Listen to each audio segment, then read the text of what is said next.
ಅಧ್ಯಾಯ 6 ಧ್ಯಾನ ಯೋಗ. ಹೆಚ್ಚಿನ ಭಾರತದಲ್ಲಿ ಇದು ಅಂದರೆ ಎಲ್ಲರೂ ನಾವು ಧ್ಯಾನ ಮಾಡಬೇಕು, ಗಲ್ಲಿಯಲ್ಲಿ ನಾವು ಧ್ಯಾನ ಮಾಡಬೇಕು. ಆದರೆ ಈ ಧ್ಯಾನದ ಬಗ್ಗೆ ನಾವು ತಿಳಿಯುವ ಎಂತಂತ. ಅಧ್ಯಾಯ 6 ಯೋಗ ಎಂದರೇನು? ಹೆಚ್ಚಿನವರು ಈ ಎಕ್ಸಸೈಸ್ ಯೋಗ ಅಂತ ಎಣಿಸಿದ್ದಾರೆ. ದಯವಿಟ್ಟು ಸಾರಿ ಸರ್, ಈ ಎಕ್ಸಸೈಸ್ ಯೋಗ ಅಲ್ಲ. ನೋಡಿ, ಈ ರೀತಿ ತಲೆಯನ್ನು ಕೆಳಗೆ ಮಾಡಿ ಕಾಲನ್ನು ಮೇಲೆ ಮಾಡಿ ಇದು ಯೋಗ ಅಂತ ಎಣಿಸಿದ್ದಾರೆ. ಕೆಲವರು ನೋಡಿ ಇದು ತಲೆ ಒಳಗೆ ಹಾಕಿದ್ದಾನೆ, ಮಣ್ಣೊಳಗೆ. ಇಲ್ಲಿ ಕೂಡ ನೋಡಿ ಒಳಗೆ ಹಾಕಿದ್ದಾನೆ. ಇದು ನೋಡಿ ಪಾಶ್ಚಾತ್ಯ ದೇಶದಲ್ಲಿ ಅವ್ರದ್ದು ಬೇರೆ ಟ್ಯಾಟು ಎಲ್ಲ ಹಾಕಿ ಈ ರೀತಿ ಮಾಡಿದ್ದಾನೆ. ಇದು ಯೋಗವೇ? ನೋಡಿ, ಪಾಶ್ಚಾತ್ಯ ಇನ್ನೂ ಅಡ್ವಾನ್ಸ್. ಕುಡಿತ, ಬಿಯರ್ ಕುಡಿತ ಎಕ್ಸಸೈಸ್. ಮತ್ತೆ ನಮ್ಮ ಯಂಗ್ಸ್ಟರ್ಸ್ ಎಲ್ಲ ಇದನ್ನು ಫಾಲೋ ಮಾಡುವಂಥದ್ದು.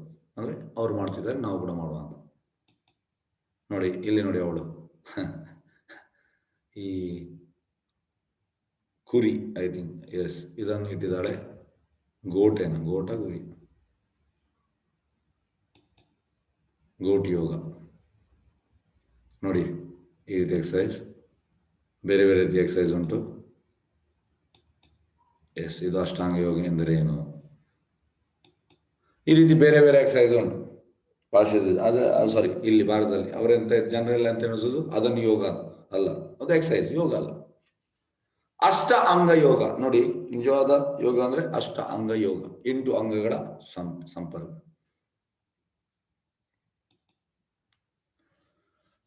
ಈ ಅಷ್ಟಾಂಗ ಯೋಗದಲ್ಲಿ ಯಮ, ನಿಯಮ, ಆಸನ, ಪ್ರಾಣಾಯಾಮ, ಪ್ರತ್ಯಾಹಾರ, ಧಾರಣ, ಧ್ಯಾನ, ಸಮಾಧಿ. ನಾನು ನಿಮಗೆ ಬರೆದು ಹೇಳ್ತೇನೆ. ಭಾರತದಲ್ಲಿ 1000 ಈ ಸೋಕಾಲ್ಡ್ ಮೆಡಿಟೇಷನ್ ಸೆಂಟರ್ಸ್ ಉಂಟು, ಸೋಕಾಲ್ಡ್ ಆಧ್ಯಾತ್ಮಿಕ ಸೆಂಟರ್ಸ್. ಅವರು ಈ 8 ಫಾಲೋ ಮಾಡುವುದಿಲ್ಲ, ಹಾಗೆ ದಯವಿಟ್ಟು ಅದು ಸರಿಯಾದ ಪ್ರೊಸೆಸ್ ಅಲ್ಲ. ಪ್ರಭುಪಾದ ಹೇಳ್ತಾ ಇದ್ರು, ಎಸ್ ಓಕೆ, ನೀವು ಧ್ಯಾನ ಮಾಡೋದಾದ್ರೆ ಕೃಷ್ಣ ಹೇಳಿದಾಗೆ ಈ 8 ಪ್ರೊಸೆಸ್ ನಾವು ಅಪ್ಲೈ ಮಾಡಬೇಕು. ಯಮ, ನಿಯಮ, ಆಸನ, ಪ್ರಾಣಾಯಾಮ, ಪ್ರತ್ಯಾಹಾರ, ಧಾರಣ, ಧ್ಯಾನ, ಸಮಾಧಿ. ಅದು ಕೂಡ ಕೇಳಿ ಅವರದ್ದು. ಸಮಾಧಿ, ನಾವು ಸಮಾಧಿ ಸ್ಟೇಜಿಗೆ ಹೋದೆವು. ಯಾರಲ್ಲಿ ಸಮಾಧಿ? ಏನಿಲ್ಲ, ಶೂನ್ಯ ಶೂನ್ಯ ಶೂನ್ಯ. ಸಮಾಧಿ ಕೃಷ್ಣನಲ್ಲಿಗೆ. ಈಗ ವಾಲ್ಮೀಕಿ ಮಹರ್ಷಿ, ಈಗ ಸತ್ಯಯುಗದಲ್ಲಿ ನೋಡಿ, ಧ್ಯಾನ ಅನ್ನೋದು ಸತ್ಯಯುಗದಲ್ಲಿ, ಈ ಯುಗಕ್ಕೆ ಅಲ್ಲ. ಸತ್ಯಯುಗದಲ್ಲಿ ವಾಲ್ಮೀಕಿ ಮಹರ್ಷಿ 60,000 ವರ್ಷ ಧ್ಯಾನ ಮಾಡಿದ ಮೇಲೆ ಕೃಷ್ಣನ ಕಂಡರು. ಹೇಗೆಂದ್ರೆ ಸತ್ಯಯುಗದಲ್ಲಿ 1,00,000 ವರ್ಷ ಬದುಕ್ತಾ ಇದ್ರು. ಹಾಗಾಗಿ ಧ್ಯಾನವು ಆ ಟೈಮಿಗೆ ಸೂಕ್ತ.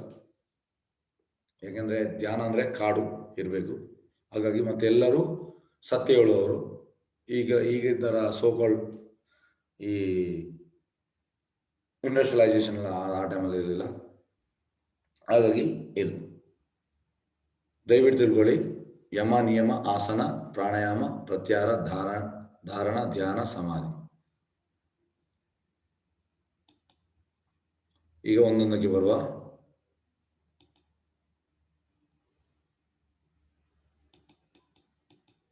ಎಸ್, ಫಸ್ಟ್ ಇದು ಯಮ ಅಂದ್ರೆ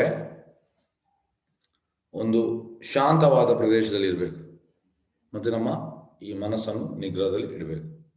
ಈಗ ಅಂಥದ್ದು ಶಾಂತವಾದ ಪ್ರದೇಶ ಇಲ್ಲ. ಅದು ಯಾವಾಗ ಸತ್ಯಯುಗದಲ್ಲಿ ಇತ್ತು, ಕಾಡಿತ್ತು, ಜಾಸ್ತಿ ಕಾಡು. ಹಾಗಾಗಿ ಈ ಯುಗಕ್ಕೆ ಆಗುವುದಿಲ್ಲ. ಎರಡನೇದು ನಿಯಮ ಅಂದ್ರೆ ನಮ್ಮ ತಿನ್ನುವುದು, ಮಲಗುವುದು, ಮತ್ತೆ ನಮ್ಮ ಕೆಲಸ ಮಾಡುವುದು, ಮತ್ತೆ ನಮ್ಮ ರಿಕ್ರಿಯೇಷನ್ ಅಂದ್ರೆ ನಮ್ಮ ಮಲ ವಿಸರ್ಜನೆ ಮತ್ತೆ ನಮ್ಮ ಮೂತ್ರ ವಿಸರ್ಜನೆ. ಇದು ಕಂಟ್ರೋಲ್ ಅಲ್ಲಿ ಇರ್ಬೇಕಂತ. ತಿನ್ನುವುದಲ್ಲಿ ಈ ಸೋಕಾಲ್ಡ್ ಮೆಡಿಟೇಷನ್ ಅವರಿಗೆ ಕಂಟ್ರೋಲ್ ಇಲ್ಲ, ಸಿಕ್ಕಿದ್ದು ತಿಂತಾರೆ. ಮಲಗುವುದಲ್ಲಿ ಕೂಡ ಕಂಟ್ರೋಲ್ ಇಲ್ಲ. ಈಗ ನೋಡಿ, ಅರ್ಜುನನ ಹೆಸರು ಗುಡಾಕೇಶ. ಗುಡಾಕೇಶ ಅಂದ್ರೆ ನಿದ್ದೆಯನ್ನು ಗೆದ್ದಿದ್ದಾನೆ ಅವನು.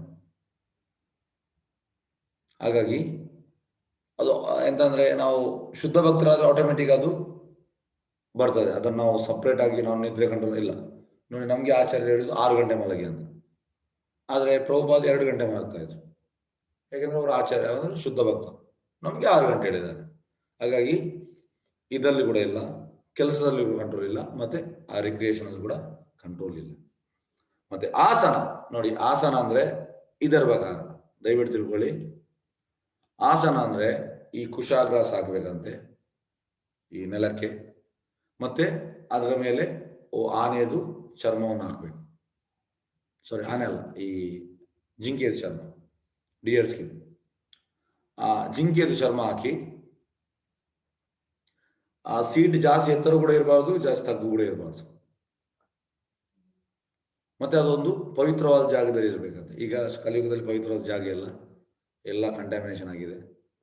ಮತ್ತೆ ನಮ್ಮ ದೇಹ, ನಮ್ಮ ಕುತ್ತಿಗೆ ಮತ್ತೆ ನಮ್ಮ ತಲೆ ಇದೆಲ್ಲವೂ ಸ್ಟ್ರೈಟ್ ಲೈನ್ ಅಲ್ಲಿ ಇರ್ಬೇಕಂತೆ. ಮತ್ತೆ ಈ ಮೂಗಿನ ತುದಿಗೆ ನಾವು ಸ್ಟೇರ್ ಮಾಡ್ಬೇಕಂತೆ. ಮತ್ತೆ ಈ ರೀತಿ ನಮ್ಮ ಆ ಮನಸ್ಸನ್ನು ಕಂಟ್ರೋಲ್ ಮಾಡೋದ್ರಿಂದ ಎಂತಾಗ್ತದೆ, ಎಲ್ಲ ಹೆದರಿಕೆ ಮತ್ತೆ ಈ ಸೆಕ್ಸ್ ಲೈಫ್ ಇದರಿಂದ ಟೋಟಲ್ ನಾವು ಕಂಟ್ರೋಲಿಗೆ ಬರ್ತೇವೆ ಅಂತ ಈ ರೀತಿ ಮಾಡುವಂಥದ್ದು ಆಸನ. ಹಾಗಾಗಿ ಇದನ್ನು ಯಾರು ಮಾಡುವುದಿಲ್ಲ. ಮತ್ತೆ ಪ್ರಾಣಾಯಾಮ, ಪ್ರಾಣಾಯಾಮ ಅಂದ್ರೆ ಇನ್ಹೇಲ್ ಮತ್ತೆ ಔಟ್ಹೇಲ್, ನಮ್ಮ ಬ್ರೀತಿಂಗ್. ಪ್ರಭುಪಾದ ಹೇಳುವಂಥದ್ದು, ಈ ಹಿಮಾಲಯದಲ್ಲಿ ಯೋಗಿನವರೆಲ್ಲ ಇದ್ದಾರೆ, ಅವರೆಲ್ಲ ಈ ಪ್ರಾಣಾಯಾಮದಲ್ಲಿ ತುಂಬಾ ಅಡ್ವಾನ್ಸ್ ಪ್ರಾಣಾಯಾಮ ಉಂಟಂತೆ. ಇವರು ಮಾಡುವಂಥದ್ದು ಈ ಸೋಕಾಲ್ಡ್ ಮೆಡಿಟೇಷನ್ ಅವರು ಬೇಸಿಕ್ ಪ್ರಾಣಾಯಾಮ. ಹಾಗಾಗಿ ಅದರಲ್ಲೂ ಕೂಡ ಕಂಪ್ಲೀಟ್ ಇಲ್ಲ ಅವರು. ನೆಕ್ಸ್ಟ್ ಬರುವ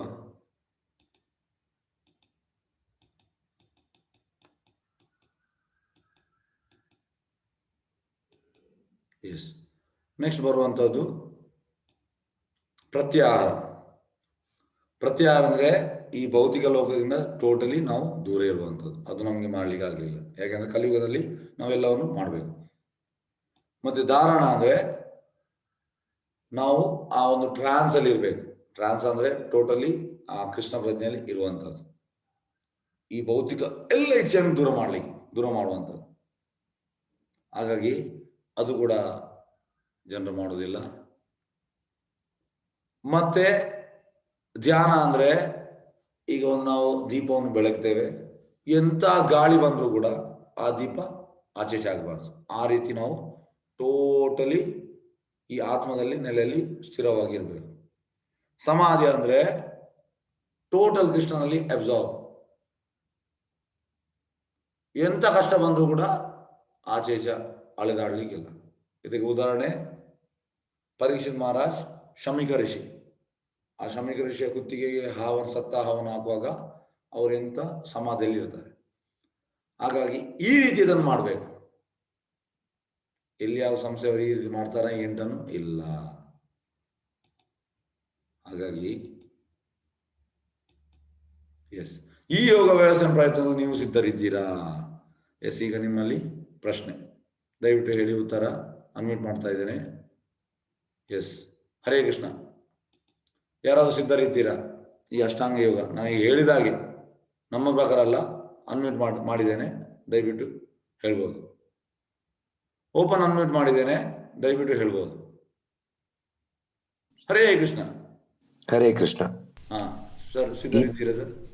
ಈ ತರ ಖಂಡಿತ ಸಿದ್ಧ ಇಲ್ಲ, ಸಾಧ್ಯ ಇಲ್ಲ, ಇಷ್ಟೆಲ್ಲ ಮಾಡ್ಲಿಕ್ಕೆ ಸಾಧ್ಯ ಇಲ್ಲ. ಬೇರೆ ಯಾರು ಸಿದ್ಧರಿರುವವರು? ಯಾರಿಗಾದ್ರೂ ಆಗುವವರು ಮಾಡ್ಲಿಕ್ಕೆ ಕಷ್ಟ ಆಗುತ್ತೆ ಮಾಡೋದು, ಕಷ್ಟ ಆಗ್ಲಿಕ್ಕೆ ಹೋಗಿ ಯಾರಾದ್ರೂ ಅದೇ ಯಾರಾದ್ರೂ ಮಾಡ್ಲಿಕ್ಕೆ ಆಗ್ತಾ ಅಂತ ಯಾರಾದ್ರೂ ಇದ್ದೀರಾ? ಹರೇ ಕೃಷ್ಣ. ಯಾರಾದ್ರೂ ಮಾಡ್ಲಿಕ್ಕೆ ಆಗ್ತದೆ? ಹರೇ ಕೃಷ್ಣ. ಹರೇ ಕೃಷ್ಣ. ಮಾಡ್ಲಿಕ್ಕೆ ಆಗ್ತದೆ ಸರ್? ಜಿಂಕೆ ಚರ್ಮ ಉಪಯೋಗಿಸೋದು ಪ್ರಾಣಿ ಹತ್ಯೆ ಆಗಲ್ವಾ ಹರೇ ಕೃಷ್ಣ?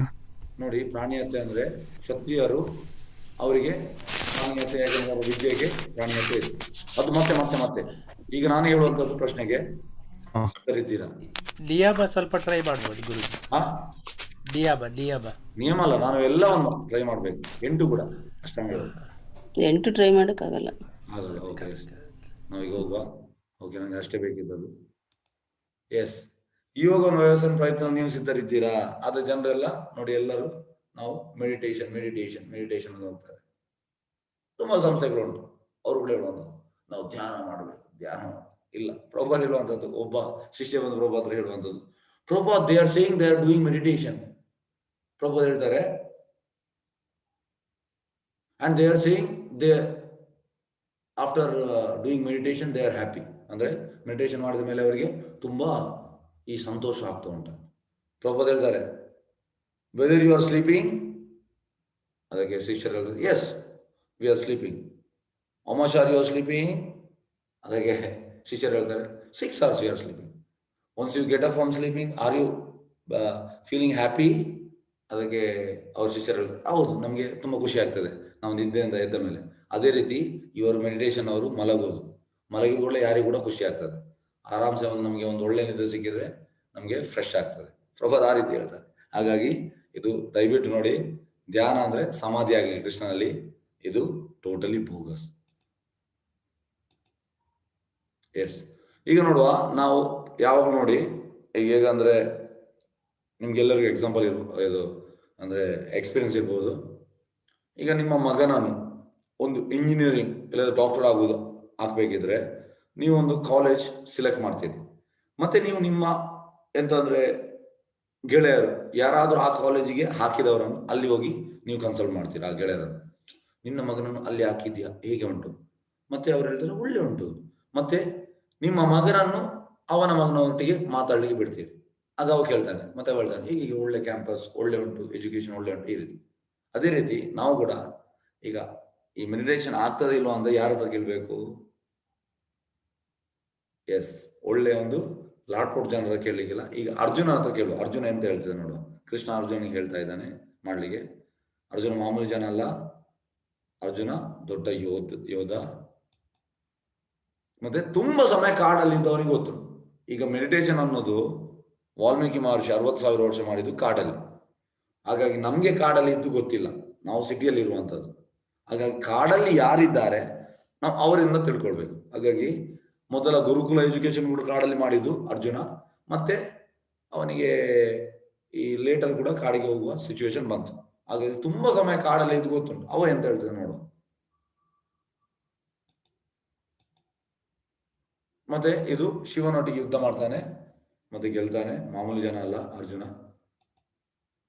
ಮತ್ತೆ ನೋಡಿ, ಇದು ಸತ್ಯಯುಗದಲ್ಲಿ ನರನಾರಾಯಣ ಋಷಿ. ಈ ನಾರಾಯಣ ಅಂದ್ರೆ ಕೃಷ್ಣ, ನರ ಅಂದ್ರೆ ಅರ್ಜುನ. ಯಾವಾಗೆಲ್ಲ ಕೃಷ್ಣ ಬರ್ತಾನೆ ಆಗ ಅರ್ಜುನ ಬರ್ತಾನೆ. ಈಗ ಚೈತನ್ಯ ಮಹಾಪ್ರಭು ಲೀಲೆಯಲ್ಲಿ 500 ವರ್ಷ ಹಿಂದೆ ಚೈತನ್ಯ ಮಹಾಪ್ರಭು ಕೃಷ್ಣ, ರಮಾನಂದರಾಯ ಅರ್ಜುನ. ಹಾಗಾಗಿ ನಿತ್ಯ ಸೇವಕ. ಆದ್ರೆ ಕೃಷ್ಣ ಹೇಳುವಂಥದ್ದು, ನಿನ್ಗೆ ಯಾವ್ದು ನೆನಪಿಲ್ಲ, ನನಗೆಲ್ಲವೂ ನೆನಪುಂಟು. ಹಾಗಾಗಿ ಅರ್ಜುನ ಮಾಮೂಲಿ ಜನ ಅಲ್ಲ, ದಯವಿಟ್ಟು ತಿಳ್ಕೊಳ್ಳಿ. ಅವ ಎಂತ ಹೇಳ್ತೇನೆ ನೋಡುವ, ನಾವು ಅವನಿಗಿಂತ ದೊಡ್ಡವರಲ್ಲ, ದಯವಿಟ್ಟು ತಿಳ್ಕೊಳ್ಳಿ. ಅರ್ಜುನಗಿಂತ ನಾವು ಮಾಮೂಲಿ ಒಂದು ಮನುಷ್ಯ. ಅವ ಕೃಷ್ಣನ ನಿತ್ಯ ಸೇವಕ, ಎಲ್ಲ ಟೈಮ್ ಒಟ್ಟಿಗೆ ಇರ್ತಾನೆ. ಈಗ ಅರ್ಜುನ ಎಂತ ಹೇಳಿದ ನೋಡುವ, ಚಂಚಲಂ ಹಿ ಮನ ಕೃಷ್ಣ ಪ್ರಮಾತಿ ಬಲವದೃಢಂ ತಸ್ಯಾಹಂ ನಿಗ್ರಹಂ ಮನ್ಯೆ ವಾಯೋರಿವಾಸು ದುಷ್ಕರ.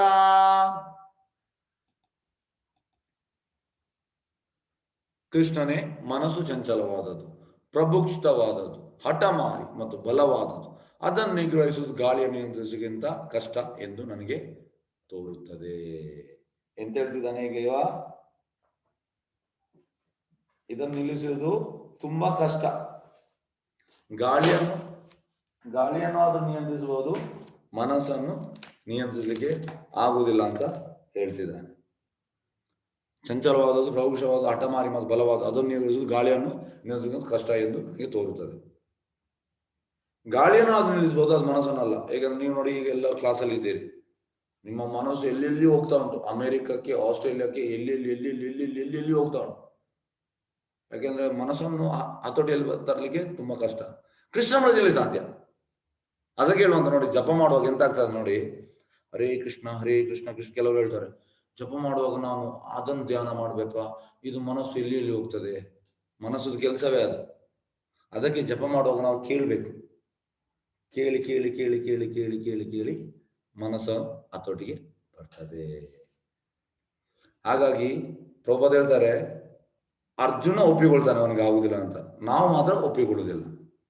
ನಮ್ಮ ಶುದ್ಧ ಭಕ್ತರಿಗೆ ಮಾತ್ರ ನಮಗೆ ಇರುವ ವ್ಯತ್ಯಾಸ ಅಂತಂದ್ರೆ ನಾವು ಧ್ಯಾನ ಮಾಡ್ತೇವೆ, ಅರ್ಜುನನಿಗೆ ಆಗ್ಲಿಲ್ಲ ಮತ್ತೆ ನಮಗೆ ಆಗ್ತದ? ದಯವಿಟ್ಟು ಧ್ಯಾನ ಅಂದ್ರೆ ಈ ಅಷ್ಟಾಂಗ ಯೋಗ 8 ಕೂಡ ಫಾಲೋ ಮಾಡ್ಬೇಕು. 8 ಫಾಲೋ ಮಾಡಿದ್ರೆ ಒಂದನ್ನು ನಾನು ಧ್ಯಾನ ಮಾಡ್ತೇನೆ ಅಂದ್ರೆ ಅದು ಬೋಗಸ್, ದಯವಿಟ್ಟು. ಹಾಗಾಗಿ ನಾವು ಅರ್ಜುನನನ್ನು ಎಂತ ಹೇಳುದಂದ್ರೆ ಅರ್ಜುನಿಗೆ ಆಗುದಿಲ್ಲ ಮತ್ತೆ ನಮಗೆ ಆಗ್ತದ? ನಾವು ಅರ್ಜುನ ದೊಡ್ಡವರಲ್ಲ, ಯಾಕಂದ್ರೆ ಅರ್ಜುನ ನಿತ್ಯ ಸೇವಕ. ಹಾಗಾಗಿ ದಯವಿಟ್ಟು ನಾವು ತಿಳ್ಕೊಳ್ಬೇಕು. ಎಸ್, ಈಗ ಕೃಷ್ಣ ಅಂತ ಹೇಳ್ತೇವೆ ನೋಡುವ. ಮಹಾಭಾವ ಕುಂತಿಯ ಮಗನು ಆದ ಅರ್ಜುನನೇ, ಚಂಚಲವಾದ ಮನಸ್ಸನ್ನು ನಿಗ್ರಹಿಸುವುದು ಬಹು ಕಷ್ಟ, ಆದರೂ ಯೋಗ್ಯವಾದ ವೈರಾಗ್ಯದಿಂದ ಮತ್ತು ಅಭ್ಯಾಸದಿಂದ ಅದನ್ನು ನಿಗ್ರಹಿಸಬಹುದು. ನೋಡಿ, ನಮಗೆ ಕೃಷ್ಣ ಪ್ರಜ್ಞೆಯಲ್ಲಿ ಈ ಮನಸ್ಸನ್ನು ನಿಗ್ರಹಿಸಬಹುದು. ಮನಸ್ಸಿಗೆ ಕಡಿವಾಣ ಹಾಕಲಾದವನಿಗೆ ಆತ್ಮ ಸಾಕ್ಷಾತ್ ಕಷ್ಟ, ಆದರೆ ಯಾರ ಮನಸ್ಸು ನಿಯಂತ್ರಣದಲ್ಲಿ ಇರುತ್ತದೋ ಮತ್ತು ಯಾರು ಯೋಗ್ಯವಾದ ರೀತಿಯಲ್ಲಿ ಪ್ರಯತ್ನಿಸುವರೋ ಅವರಿಗೆ ಯಶಸ್ಸು ಖಂಡಿತ. ಇದು ನನ್ನ ಅಭಿಪ್ರಾಯ. ಈಗ ಪ್ರಭುಪಾದಿತ ಗುರು ಶ್ರೀ ಭಕ್ತಿ ಸರಸ್ವತಿ ಠಾಕೂರ್ ಹೇಳುವಂಥದ್ದು, ಬೆಳಿಗ್ಗೆ ನಾವು ಎದ್ದ ಕೂಡಲೇ ಈ ಇಡಿಸುಡಿಯಲ್ಲಿ 1000 ಬಾರಿ ನಾವು ಮನಸ್ಸಿಗೆ ಹೊಡಿಬೇಕಂತೆ, ಇಡಿಸುಡಿಯಿಂದ. ಯಾಕೆಂದ್ರೆ ಮನಸ್ಸೇ ನಮ್ಮನ್ನು ಈ ಡ್ರ್ಯಾಗ್ ಮಾಡುವಂಥದ್ದು. ಅದು ಬೇಕು, ಇದು ಬೇಕು, ಇಂದ್ರ ಸುಖ, ಅದು ಬೇಕು, ಇದು ಬೇಕು, ಇದು ಬೇಕಂತ. ಹಾಗಾಗಿ ಬೆಳಿಗ್ಗೆ ಎದ್ದ ಕೂಡಲೇ ನಾವು ಇಡಿಸುಡಿಯಲ್ಲಿ ಅದಕ್ಕೆ ಹೊಡೆದ್ರೆ ಮನಸ್ಸಿಗೆ ಸರಿ ಆಗ್ತದೆ, ಅದು ಅದರ ಪೊಸಿಷನ್ ಇರ್ತದೆ. ಆಕ್ಚುಲಿ ನಾವೀಗ ಎಂತಾಗಿದೆ, ಮನಸ್ಸಿನ ಗುಲಾಮರಾಗಿದ್ದೇವೆ. ಮನಸ್ಸು ಹೇಳಿದಾಗೆ ಆಕ್ಚುಲಿ ಮನಸ್ಸು ನಮ್ಮ ಗುಲಾಮ ಆಗ್ಬೇಕು, ನಮ್ಮ ಕಂಟ್ರೋಲ್ ಇರಬೇಕು. ಈಗ ಮನಸ್ಸು ಹೇಳ್ತದೆ ಅದು ಬೇಕಂತ, ಇಲ್ಲ ಕೃಷ್ಣ ಹೇಳಿದಾನೆ ಅದು ಬೇಡ ಅಂತ, ಇದು ನಮ್ಮ ಕಂಟ್ರೋಲ್. ಆದರೆ ನಮಗೆ ಅದು ಕಂಟ್ರೋಲೇ ಇಲ್ಲ. ಸಿಕ್ಕಿದ ನಮಗೆ ಬೇಕು. ಮತ್ತೆ ರಾತ್ರಿ ಮಲಗುವ ಮುಂಚೆ ಈ ಹಳೇ ಚಪ್ಪಲಿಯಲ್ಲಿ ಶಿಲ ಭಕ್ತಿನಾಥ ಸರಸ್ವತಿ ಠಾಕೂರ್ ಹೇಳುವಂಥದ್ದು 1000 ಬಾರಿ ಹೊಡಿಬೇಕಂತೆ ಮನಸ್ಸಿಗೆ. ಎಲ್ಲದಕ್ಕೂ ಕಾರಣ ಮನಸ್ಸು ನಮ್ಮನ್ನು ಅದು ಬೇಕು, ಇದು ಬೇಕು, ಇಂದ್ರಿಯ ಸುಖಕ್ಕೆ ನಮ್ಮನ್ನು ಇದು ಕೊಂಡೋಗುವಂಥದ್ದು. ಹಾಗಾಗಿ ಈ ಯೋಗ್ಯವಾದ ವೈರಾಗ್ಯದಿಂದ ಮತ್ತು ಅಭ್ಯಾಸದಿಂದ ಅದನ್ನು ನಿಗ್ರಹಿಸಬಹುದು. ಹಾಗಾಗಿ ಕೃಷ್ಣ ಪ್ರಜ್ಞೆಯಿಂದ, ಜಪದಿಂದ ಈ ಮನಸ್ಸು ತನ್ನ ತಾನೇ ಕಂಟ್ರೋಲ್ಗೆ ಬರ್ತದೆ. ಇದು ಕೃಷ್ಣನ ಹೇಳುದು, ನಾವು ಹೇಳೋದಲ್ಲ. ಎಸ್, ನೋಡಿ, ಮನಸ್ಸು ಶತ್ರು ಅಥವಾ ಮಿತ್ರ. ಈಗ ಯಾರು ಮನಸ್ಸನ್ನು ಗೆದ್ದಿದ್ದಾನೋ ಅವನಿಗೆ ಮನಸ್ಸು ಬಂಧು ಆಗ್ತದೆ, ಆದರೆ ಹಾಗೆ ಮಾಡದವರಿಗೆ ಮನಸ್ಸೇ ಅತ್ಯಂತ ದೊಡ್ಡ ಶತ್ರು ಆಗ್ತದೆ. ನೋಡಿ, ಎಲ್ಲ ಪ್ರಾಬ್ಲಮ್ಗೆ ನಮ್ಮ ಮನಸ್ಸು. ಹಾಗಾಗಿ ನಾವು ನಮ್ಮ ಮನಸ್ಸನ್ನು ಶತ್ರು ಮಾಡಿದ್ದೇವೆ, ಎನಿಮಿ ಮಾಡಿದ್ದೇವೆ. ನಾವು ನಮ್ಮ ಮನಸ್ಸನ್ನು ಬಂಧು ಮಾಡಬೇಕು, ಅಂದ್ರೆ ಫ್ರೆಂಡ್ ಆಗಿರ್ಬೇಕು, ಮಿತ್ರ. ಅಂದ್ರೆ ನಾವು ಹೇಳಿದಾಗ ಅದು ಕೂತ್ಕೊಳ್ಬೇಕು, ನಾವು ಹೇಳಿದಾಗ ಅದು ಹೇಳ್ಬೇಕು ಮನಸ್ಸು. ಆದ್ರೆ ಈಗ ಅದಿಲ್ಲ. ಈಗ ಒಟ್ರಾಸಿ ನಮ್ಮ ಮನಸ್ಸು ನಮ್ಮನ್ನು ಡ್ರ್ಯಾಗ್ ಮಾಡ್ತಾ ಹೋಗ್ತಾ ಉಂಟು, ಅದು ಬೇಕು, ಇದು ಬೇಕಂತ. ಹಾಗಾಗಿ ಇದು ನಾವು ಕೃಷ್ಣ ಪ್ರಜ್ಞೆಯಿಂದ ಸಾಧ್ಯ. ನೋಡಿ, ಇದು ತುಂಬಾ ಮುಖ್ಯ ಪಾಯಿಂಟ್, ದಯವಿಟ್ಟು ತಿಳ್ಕೊಳ್ಳಿ ಈ ಪಾಯಿಂಟ್ ಅನ್ನು. ಕೃಷ್ಣ ಪ್ರಜ್ಞೆಯಲ್ಲಿ ಯಾವುದು ಲಾಸ್ ಇಲ್ಲ. ಈಗ ಯೋಗದಲ್ಲಿ ಯಶಸ್ಸನ್ನು ಸಾಧಿಸಲು ವಿಫಲಾದ ವ್ಯಕ್ತಿಗೆ ಗಮ್ಯಸ್ಥಾನ ಯಾವುದು? ಈಗ ನೀವೆಲ್ಲ ಕೃಷ್ಣ ಪ್ರಜ್ಞೆಗೆ ಬಂದಿದ್ದೀರಿ, ದಯವಿಟ್ಟು ತಿಳ್ಕೊಳ್ಳಿ, ನೀವು ತುಂಬಾ ಭಾಗ್ಯಶಾಲಿಗಳು. ಯಾಕೆ ನಿಮಗೆ ಭಾಗ್ಯಶಾಲಿ ಹೇಳ್ತಾ ಇದ್ದೇನೆ? ಯಾಕೆಂದ್ರೆ ಕೃಷ್ಣ ಪ್ರಜ್ಞೆ ಸುಲಭದಲ್ಲಿ ಸಿಗುವುದಿಲ್ಲ. ಬಹುನಾಮ್ ಜನ್ಮನಾಮ್ ಅಂತೆ, ತುಂಬಾ ಲೈಫ್ ನಾವು ಹುಟ್ಟಿ ಸತ್ತ ನಂತರ ನಮ್ಮದು ಕೃಷ್ಣ ಪ್ರಜ್ಞೆ ಸಿಗುವಂಥದ್ದು. ನೋಡಿ, ಪ್ರಭುಪಾದ ಒಬ್ಬ ಹೇಳ್ತಾನೆ, ಪ್ರಭುಪಾದ ನಾನು ಯಾಕೆ ಈ ಕೃಷ್ಣ ಪ್ರಜ್ಞೆಗೆ ಬಂದೆ ಈಗ? ಅದಕ್ಕೆ ಪ್ರಭುಪಾದ ಹೇಳ್ತಾರೆ, ನೀನು ಕೋಟಿ ಲೈಫ್ ತೆಗೆದಿದ್ಯಾ, ಅದ್ರ ಲಾಸ್ಟ್ ಇದು 6 ಲೈಫಲ್ಲಿ ನೀನು ಕೃಷ್ಣ ಪ್ರಜ್ಞೆಯಲ್ಲಿ ಇದ್ದೀಯಾ, ಹಾಗಾಗಿ ನೀನು ಇಲ್ಲಿ ಬಂದಿದ್ಯಾ. ಅದೇ ತರ ನೀವು ಕೂಡ ಲಾಸ್ಟ್ ನಿಮ್ಮ 6 ಲೈಫಲ್ಲಿ ಕೃಷ್ಣ ಪ್ರಜ್ಞೆಯಲ್ಲಿ ಇದ್ರಿ, ಹಾಗಾಗಿ ನಿಮ್ಗೆ ಇದು ಸಿಕ್ಕಿದೆ. ಎಲ್ಲರಿಗೂ ಸಿಗುದಿಲ್ಲ. ನೋಡಿ, ಎಷ್ಟು ಕರ್ನಾಟಕದಲ್ಲಿ ಎಷ್ಟು ಪಾಪ್ಯುಲೇಷನ್ ಉಂಟು, ಎಲ್ಲರೂ ಇದ್ದಾರ? ಎಲ್ಲರೂ ಬಂದಿದ್ದಾರೆ ಕ್ಲಾಸಿಗೆ? ಇಲ್ಲ. ನೀವು ಬಂದಿದ್ದೀರ ಅಂದ್ರೆ ನಿಮ್ಮ ಲಾಸ್ಟ್ ಲೈಫಲ್ಲಿ ನೀವು ಕೃಷ್ಣ ಪ್ರಜ್ಞೆಯಲ್ಲಿ ಇದ್ರಿ. ಈಗ ಇಲ್ಲಿ ಹೇಳುವಂತಹದ್ದು 41ನೇ ಶ್ಲೋಕದಲ್ಲಿ, ಯೋಗ ಭ್ರಷ್ಟನು ಪುಣ್ಯಜೀವಿಗಳ ಲೋಕದಲ್ಲಿ ಬಹುಕಾಲ ಸಂತೋಷವಾಗಿ ಅನಂತರ ಧರ್ಮಾತ್ಮರ ಮನೆಯಲ್ಲಿ ಅಥವಾ ಶ್ರೀಮಂತ ಕುಟುಂಬದಲ್ಲಿ ಹುಟ್ಟುತ್ತಾನೆ. ಈಗ ಹೇಗಂದ್ರೆ, ನೀವೀಗ ಕೃಷ್ಣ ಪ್ರಜ್ಞೆ ಮಾಡಿದ್ದೀರಿ, ಸ್ಟಾರ್ಟ್ ಮಾಡಿದ್ದೀರಿ, ಮತ್ತೆ ಸಡನ್ ಸ್ಟಾಪ್ ಮಾಡಿದ್ದೀರಿ. ಆಕ್ಚುಲಿ ಸ್ಟಾಪ್ ಮಾಡಬೇಡಿ ದಯವಿಟ್ಟು. ಆದ್ರೆ ಈ ಫಸ್ಟ್ ಶ್ಲೋಕ ಸ್ಟಾಪ್ ಮಾಡಿದ ಅವರಿಗೆ, 41ನೇ ಶ್ಲೋಕ. ಈಗ ಸ್ವಲ್ಪ ಸಮಯ ಕೃಷ್ಣ ಪ್ರಜ್ಞೆ ಮಾಡಿದ, ಸ್ಟಾಪ್ ಮಾಡಿದ, ಮತ್ತೆ ಎಂತ? ಮತ್ತೆ ನೆಕ್ಸ್ಟ್ ಲೈಫಲ್ಲಿ ಯಾವ ಧರ್ಮಾತ್ಮರ ಅಂದ್ರೆ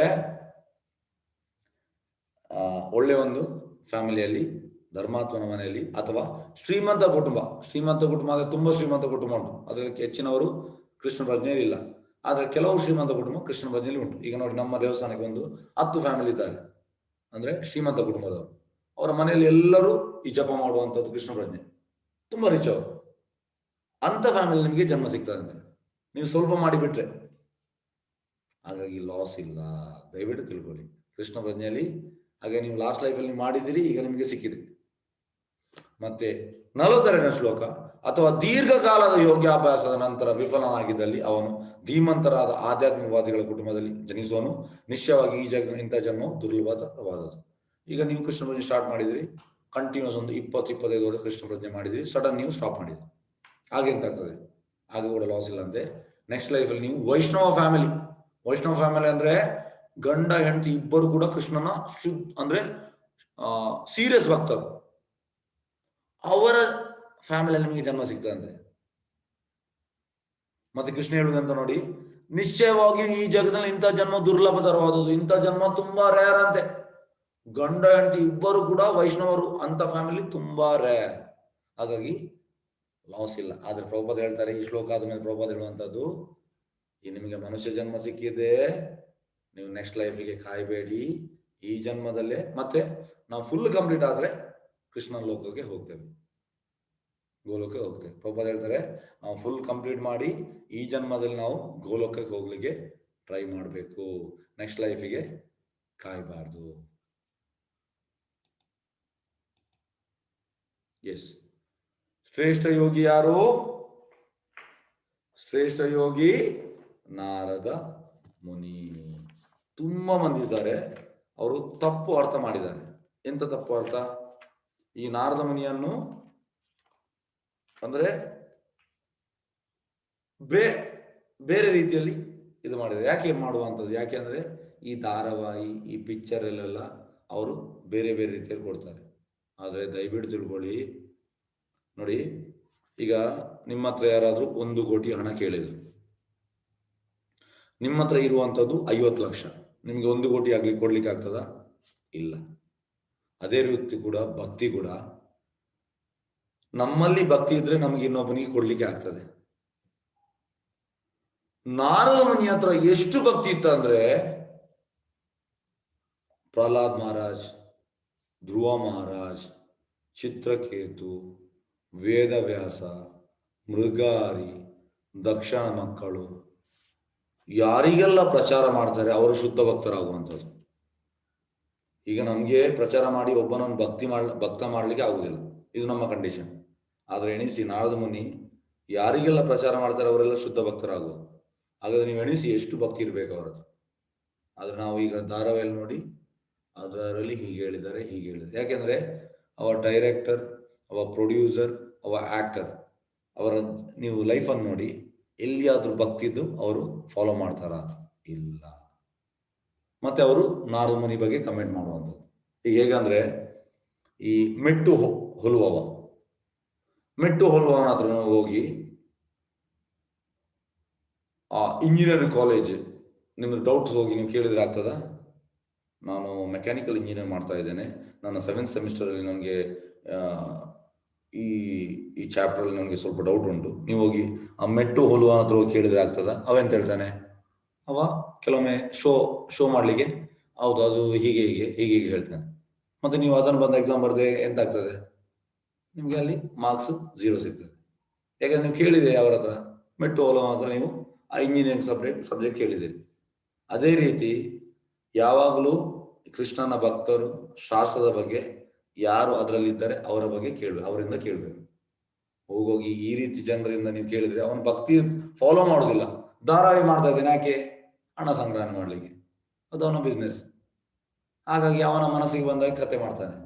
ಮತ್ತೆ ನಾವು ಅದನ್ನು ಅಲ್ಲಿ ಧಾರಾವಾಹಿಲಿ ಹೀಗೆ ಹೇಳಿದ್ರು, ಇದರಲ್ಲಿ ಹೀಗೆ ಹೇಳಿದ್ರು. ದಯವಿಟ್ಟು ಇದನ್ನು ನೀವು ಫಾಲೋ ಮಾಡೋದು ಸ್ಟಾಪ್ ಮಾಡಿ.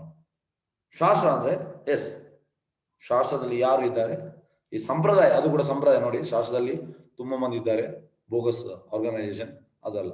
ಸಂಪ್ರದಾಯದಿಂದ ಬಂದದ್ದು ನಾವು ಕೇಳಬೇಕು, ಇದು ನಾವು ಮಾಡ್ಬೇಕು. ಇದು ಮಾಡದೆ ನಮ್ಮ ಹೂವ ಅವ ಹೇಳಿದ್ರು, ನನ್ನ ಅಜ್ಜಿ ಹೇಳಿದ್ರು, ನನ್ನ ತಾಯಿ ಹೇಳಿದ್ರು, ನನ್ನ ದೊಡ್ಡಪ್ಪ ಹೇಳಿದ್ರು, ಇದಲ್ಲ. ಅಂದ್ರೆ ಕರೆಕ್ಟ್ ಅದು ಪ್ರಭುಪಾದ ಹೇಳ್ತಾರೆ, ವಿ ವಾಂಟ್ ಫ್ಯಾಕ್ಟ್ಸ್. ಕೃಷ್ಣ ಹೇಳಿದಾನೆ ಭಗವದ್ಗೀತೆಯಲ್ಲಿ, ಈ ಶಾಸ್ತ್ರ ಹೇಳ್ತಾ ಉಂಟ, ವೇದವ್ಯಾಸರು ಹೇಳಿದಾರೆ, ಮತ್ತೆ ನಾವು ಒಪ್ಪಿಕೊಳ್ಬೇಕು, ಇಲ್ಲ ನಾವು ಒಪ್ಪಿಕೊಳ್ಬಾರ್ದು. ಹಾಗಾಗಿ ಶ್ರೇಷ್ಠ ಯೋಗಿ ಯಾರು? ನಾರದ ಮುನಿ. ಎಸ್, ಈಗ ನೋಡಿ, ಈ ಮೊದಲ 6 ಅಧ್ಯಾಯ ಕರ್ಮಯೋಗ, ಮತ್ತೆ ಲಾಸ್ಟ್ 13ರಿಂದ 18 ಅಧ್ಯಾಯ ಜ್ಞಾನ ಯೋಗ, ಮತ್ತೆ 6ನೇ ಅಧ್ಯಾಯ ಅಷ್ಟಾಂಗ ಯೋಗ, ಮತ್ತೆ ಮೇಲಿರುವಂಥದ್ದು ಭಕ್ತಿ ಯೋಗ. ಇದೆಲ್ಲ ನೋಡಿ, ಕರ್ಮಯೋಗ, ಜ್ಞಾನಯೋಗ, ಅಷ್ಟಾಂಗ ಯೋಗ, ಇದೆಲ್ಲ ಸ್ಟೆಪ್ಸ್. ಮೇಲೆ ಇರುವಂಥದ್ದು ಭಕ್ತಿ ಯೋಗ. ಇದೆಲ್ಲ ನಿಮಗೆ ಮಾಡ್ತಾ ಮಾಡ್ತಾ ಆ ಕೃಷ್ಣನಲ್ಲಿ ಭಕ್ತಿ ಯೋಗ ಮಾಡಲಿಕ್ಕೆ ಕನೆಕ್ಟ್ ಮಾಡುವಂಥದ್ದು. ಎಸ್, ಯೋಗಿನಾಮಪಿ ಸರ್ವೇಶ ಮದ್ಗತೆ ಅಂತರಾತ್ಮನ ಶ್ರದ್ಧವಾನ್ ಭಜತೆ ಯೋ ಮಾಂ ಸಮೇ ಯುಕ್ತಾತ್ಮೋ ಮತ. ಯಾರು ಸದಾ ನನ್ನಲ್ಲಿ ಇರುವವನು, ತನ್ನಲ್ಲಿರುವ ನನ್ನನ್ನು ಕುರಿತು ಚಿಂತಿಸುವವನು, ನನ್ನನ್ನು ಭಜಿಸುವನು, ಅವನೇ ಎಲ್ಲ ಯೋಗಿಗಳಲ್ಲಿ ಯೋಗದಲ್ಲಿ ನನ್ನೊಡನೆ ಅತ್ಯಂತ ಆತ್ಮೀಯವಾಗಿ ಒಂದಾಗಿರುವನು, ಮತ್ತು ಅವನೇ ಎಲ್ಲರಿಗಿಂತ ಶ್ರೇಷ್ಠನಾದ. ಇದು ನನ್ನ ಅಭಿಪ್ರಾಯ. ಅಂದ್ರೆ ಯಾವಾಗಲೂ ಕಾನ್ಸ್ಟೆಂಟ್ ಆಗಿ ಕೃಷ್ಣನ ಸ್ಮರಣೆ ಇರಬೇಕು. ಅವನೇ ನಿಜವಾದ ಯೋಗಿ. ನಾರದ ಮುನಿಗೆ ಯಾವಾಗಲೂ ಅದೇ ಸ್ಮರಣೆ. ಹೇಗೆ ಇನ್ನೊಬ್ಬನಿಗೆ ಕೃಷ್ಣ ಪ್ರಜ್ಞೆ ಕೊಡುವಂಥದ್ದು ನೋಡಿ. ಇಲ್ಲಿ ನೋಡಿ, ಕೃಷ್ಣನ ಗೆಳೆಯರು, ಕೃಷ್ಣನ ಈ ಹಸುಗಳು, ಕರುಗಳು ಕಾನ್ಸ್ಟೆಂಟ್ ಆಗಿ, ಇದು ಬಲರಾಮ್, ಕೃಷ್ಣನನ್ನು ಹೇಗೆ ಪ್ಲೀಸ್ ಮಾಡುವಂಥದ್ದು ಅವರ ಯೋಚನೆ ಅದು. ಅವರು 24 ಗಂಟೆಯಲ್ಲಿ ಕೃಷ್ಣನನ್ನು 1 ಸೆಕೆಂಡ್ ಮರೆಯಲಿಕ್ಕೆ ಆಗುದಿಲ್ಲ ಅವರಿಗೆ. ಅದಕ್ಕೆ ಅವರು ಉನ್ನತ ಮಟ್ಟದ್ದು ಅಂತ ಹೇಳುದು, ಕೃಷ್ಣನೊಟ್ಟಿಗೆ ಇದ್ದಾರೆ, ಮಾಮೂಲಿ ಜನ ಅಲ್ಲ ಅವರು. ಮತ್ತೆ ಅವರು ತುಂಬಾ ಪುಣ್ಯ ಮಾಡಿದ್ದಾರೆ, ಎಷ್ಟೋ ಲೈಫ್ ಪುಣ್ಯ ಮಾಡಿ, ಹಾಗೆ ಕೃಷ್ಣನ ಆ ಒಂದು ಭಾಗ್ಯ, ಒಟ್ಟಿಗಿರುವಂತ ಭಾಗ್ಯ ಅವರಿಗೆ ಸಿಕ್ಕಿದೆ.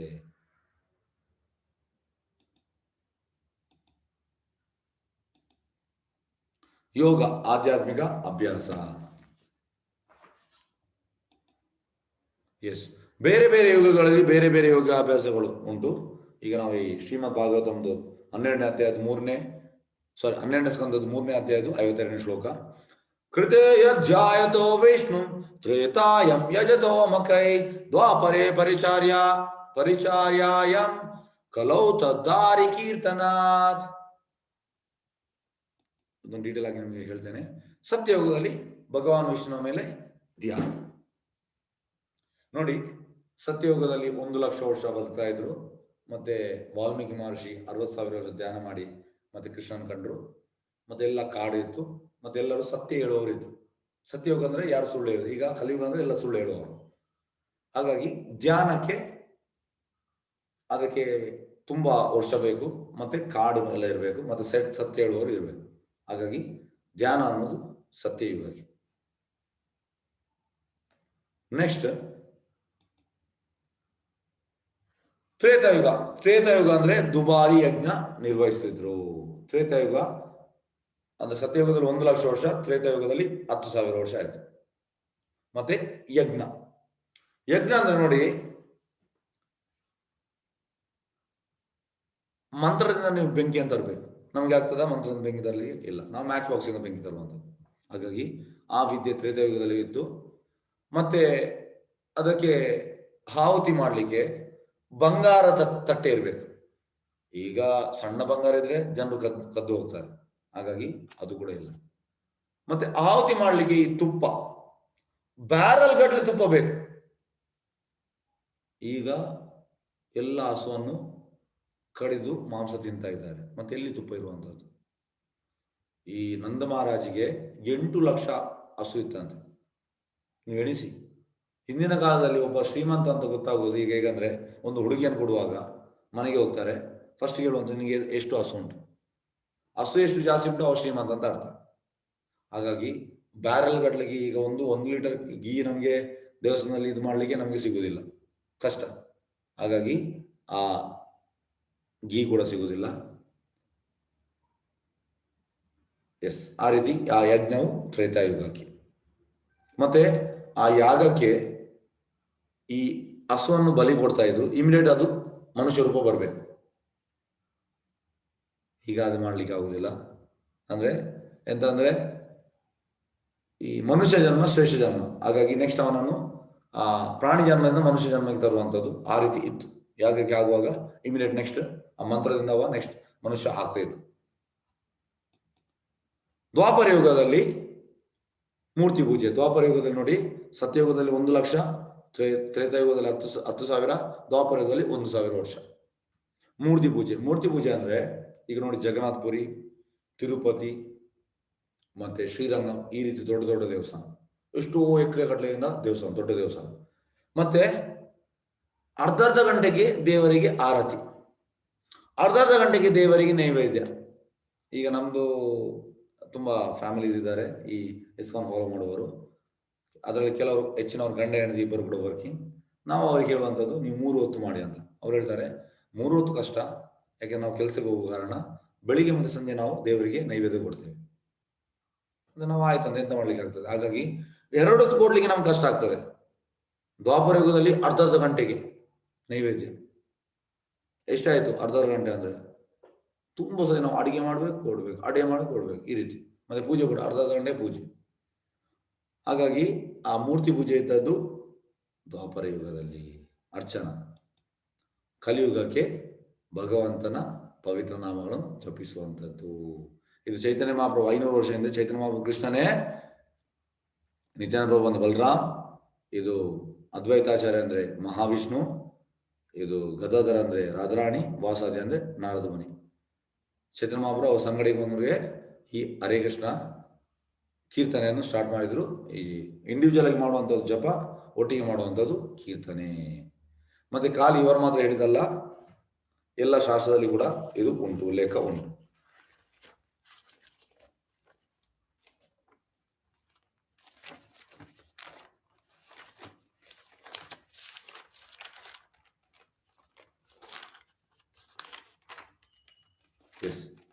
ಒಂದು ನಿಮಿಷ.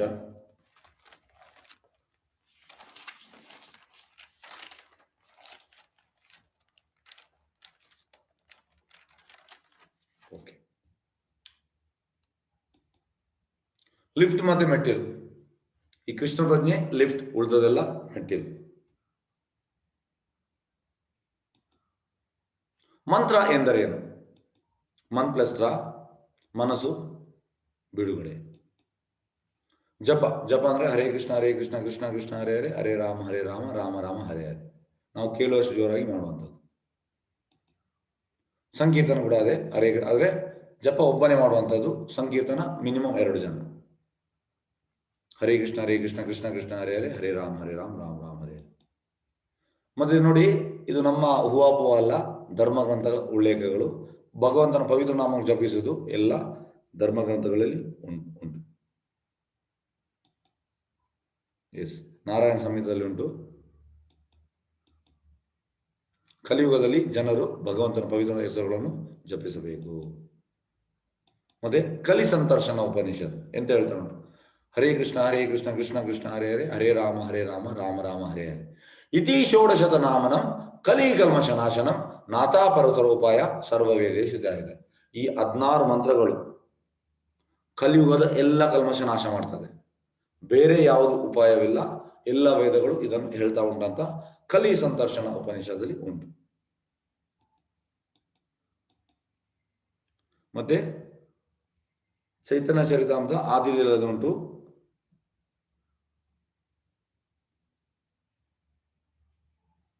ಹರಿನಾಮ ಹರಿನಾಮ ಹರಿನಾಮ ಏವ ಕೇವಲಂ ಕಲೌ ನಾಸ್ತಿ ಏವಾ ನಾಸ್ತಿ ಏವಾ ನಾಸ್ತಿ ಗತಿರನ್ಯತ.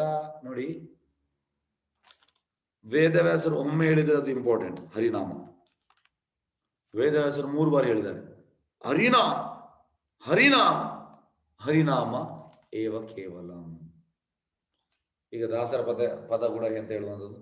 ಹರಿನಾಮವೇ ಚಂದ ಅದನಂಬಿಕೋ ಕಂದ, ಹರಿನಾಮವೇ. ಅಂದ್ರೆ ಈ ಹರಿನಾಮ ವೇದವ್ಯಾಸರು 3 ಬಾರಿ ಹೇಳಿದ್ದಾರೆ. ಹರಿನಾಮ ಹರಿನಾಮ ಹರಿನಾಮ. ಅವರೇ ಒಂದ್ಸತಿ ಹೇಳಿದ್ರೆ ಇಂಪಾರ್ಟೆಂಟ್, 3 ಬಾರಿ ಹೇಳಿದ್ದಾರೆ. ಕಲಿಯುಗಕ್ಕೆ ಹರಿನಾಮ ಒಂದೇ.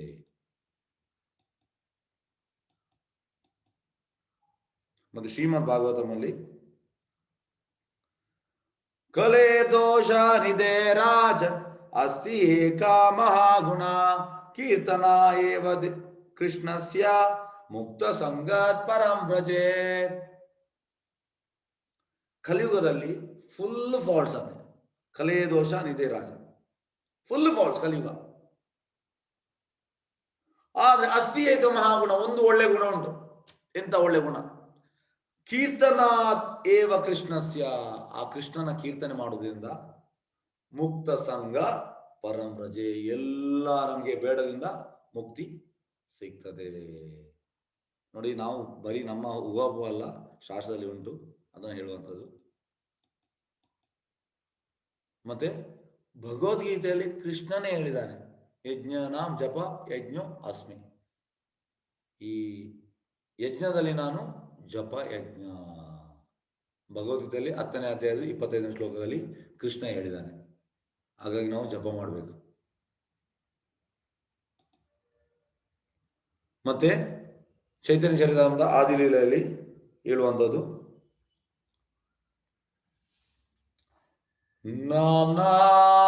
ನಾಮಕಾರಿ ಬಹುಧಾ ನಿಜ ಸರ್ವಶಕ್ತಿ ತತ್ರಾಪಿತಾ ನಿಯಮಿತಾ ಸ್ಮರಣೇನ ಕಾಲ ಏತಾದೃಶಿ ತವ ಕೃಪಾ ಭಗವನ್ ಮಮಾಪಿ ದುರ್ದೈವಮಿದೃಶಂ ಹ್ಯಜಾನಿನಾನುರಾಗ.